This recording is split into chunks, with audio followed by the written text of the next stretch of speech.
Striking citrus workers in the Sundays River Municipality area in the Eastern Cape. Farm workers on citrus farms have been on strike this week over a dispute over wage increases. Police have also confirmed that they've opened a case of damaging and tampering with essential infrastructure and have arrested 3 people. The situation is volatile, and we cross over now to our reporter Iviwe Poti, who is in the area.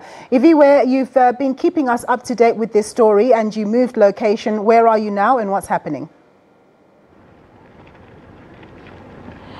We are still in Kirkwood, Nompu, but we're on the other side, which is a back route towards the township, where it's closer to actually lead to all the shops that are actually closed the whole day today in town. I'm going to ask cameraman Kobani Blom just to show you in terms of what's happening behind us. As you can see now, it's a lot of members of the youth, a lot of children, which we actually had a chance to speak to a bit earlier. Some of them saying that they didn't get to write exams today because they were told to leave school.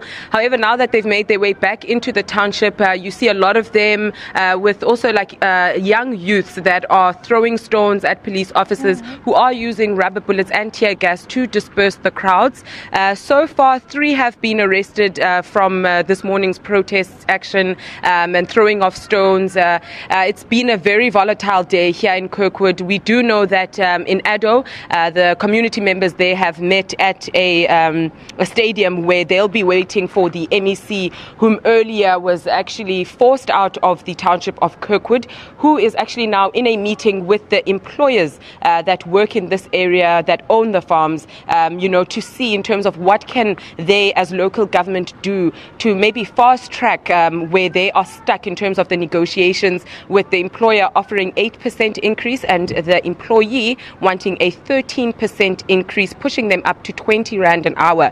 We did also, Nompu, speak to some of the community leaders who said, apart from the 20 Rand an hour, another stressful factor were the working conditions that you find these workers on the farms actually working, and the fact that they have to work in terms of leading to targets a day in order for them to even make something that is close to 16 Rand an hour. They have to reach a certain target. So they were saying that, it makes them feel like they're going back into slavery conditions. The working conditions are terrible. And if you're a temporary worker, you don't even get a proper working gear to work on the farms, nor do you even get accommodation. And a lot of people are actually not even from the area. There are a lot of foreigners whom will take anything an hour in order for them to actually make ends meet and have something to eat at the end of the day.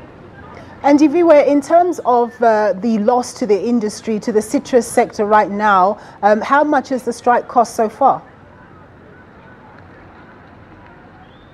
Nompo, on Monday, when they did count the costs from the previous week, you'll remember that this strike started last week, Tuesday. They were counting a loss of about 17 million, and that's only from the Sundays River Citrus Company, whom actually, has about 105 farms in the area that provides them with the citrus, which then they use in the different sectors they export, and as well as send to the shops locally. So they haven't been able to export or send to any of the shops which are locally in South Africa. And you'll remember that this industry only operates 25 weeks in a year, starting from the beginning of May and ending in September. So the time lost now is very critical, Nompu. And also, if you'll remember, the fact that when this time is the picking season, and there are certain chemicals that they use to keep the citrus, the oranges and the lemons on the trees, but it's only about a month. This is now week 2. They've already lost this is the second week. So they've only got 1 more week to maybe push those negotiations in a light where the workers are actually comfortable in terms of going back to work. And you will also remember that the farms will be facing a lot of damage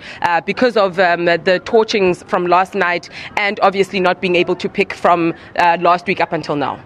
All right, Iviwe, thanks very much for painting that very clear picture of what's happening there in Kirkwood. That's Iviwe Poti reporting from the Eastern Cape.